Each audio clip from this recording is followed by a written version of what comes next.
বাংলাদেশের ছাত্র জনতা এবং জুলাই যোদ্ধাদেরকে নিরাপদে রাখতে এই কসাই খুনি লীগের কমিটিতে থাকা প্রত্যেককে অতি সত্বর গ্রেফতার করতে হবে। বক্তব্য, স্লোগান, কবিতা, প্রতিবাদ বা প্রতিরোধে ইতিমধ্যে বাংলাদেশে তারা গুপ্ত হত্যা শুরু করেছে।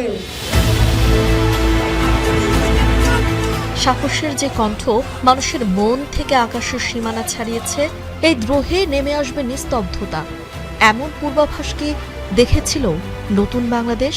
গণহত্যাকারী খুনি আওয়ামী লীগকে নিষিদ্ধ করার আগ পর্যন্ত বাংলাদেশের আপামর জুলাই জনতা এই শাহবাগে লাগাতার অবস্থান কর্মসূচি ঘোষণা করছে। ঝালকাঠি জেলায় জন্ম নেওয়া শরীফ ওসমান হাদিকে নতুন করে আবিষ্কার করে ২৪শে জুলাই। গণ অভ্যুত্থানে আন্দোলন, স্লোগান, মিছিল, বিদ্রোহের মিছিলে নির্মিত এক পূর্ণাঙ্গ প্রাণ। জুলাইয়ের ১০০ বছর পেরিয়েও হৃদয়ের উজ্জ্বলতা কমেনি একটুও। সতীর্থরা ক্ষমতা ও সমঝোতার প্রশ্নে বিপ্লবের রং হারালেও অবিকল ছিল হাদি। দ্বিধাহীন চলার গতি তাকে দলছুট করলেও থেমে যাননি একটুও। গণহত্যাকারী আওয়ামী লীগের পূর্ণাঙ্গ বিচারের বিষয়ে স্পষ্ট ধারা উল্লেখ থাকতে হবে। আপনাকেই বলছি, ইন্স্যুরেন্স করলে সিটিতে সুরক্ষা পাবেন নিশ্চিত।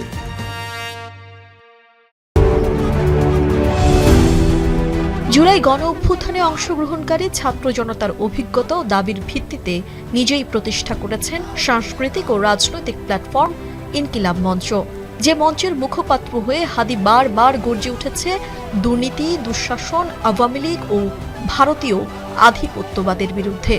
লড়াই করেছে ন্যায় ও ইনসাফের পক্ষে।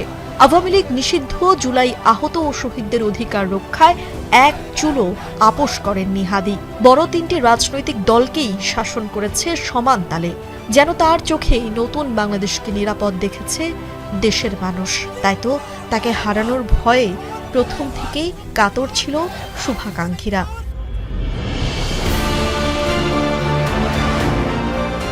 নির্বাচনে স্বতন্ত্র প্রার্থী হয়ে স্বতন্ত্র চরিত্রে উদ্ভাসিত হয়েছেন জুলাই বিপ্লবের অন্যতম প্রধান নায়ক হাদি। মুড়ি বাতাসা হাতে নিয়ে ছুটে গেছেন মানুষের দরজায়। নির্বাচনী খরচ জোগাতে নিঃসংকোচে হাত পেতেছিলেন মানুষের কাছে, যা তাকে মানুষের হৃদয়ের অন্তরালে গভীরভাবে লেপ্টে দিয়েছে। লাখো জনতার হৃদয়ের স্পন্দন। বহমান জীবনকে বাড়তি পাওয়া ভেবেই শত হুমকি মাখেন নিঙ্গায়। বারবার বলেছেন বুলেট ছাড়া কেউ তাকে থামাতে পারবে না। সত্যি তাই হয়েছে। একটি গুলি হাদির মস্তিষ্ক ভেদ করে রক্ত ছড়িয়েছে বাংলাদেশের বুকে। তাই তো তীক্ষ্ণ সমালোচকও হাদিকে ফেরাতে হাত তুলেছে।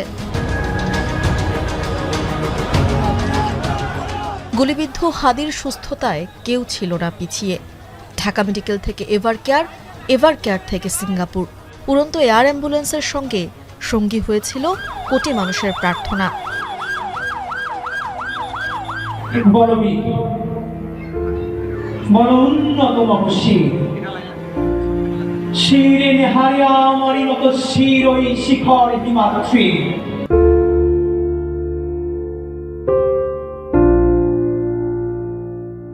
বীরের বেশে যে বারবার ফিরতে চেয়েছে সৃষ্টিকর্তার কাছে, কে ফেরাবে তাকে? সৃষ্টিকর্তা তো তার কথাই রেখেছে।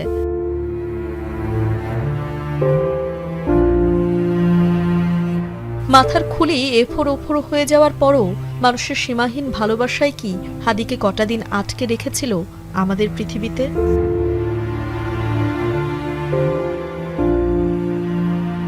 তানজিলা খান মিম, এখন, ঢাকা।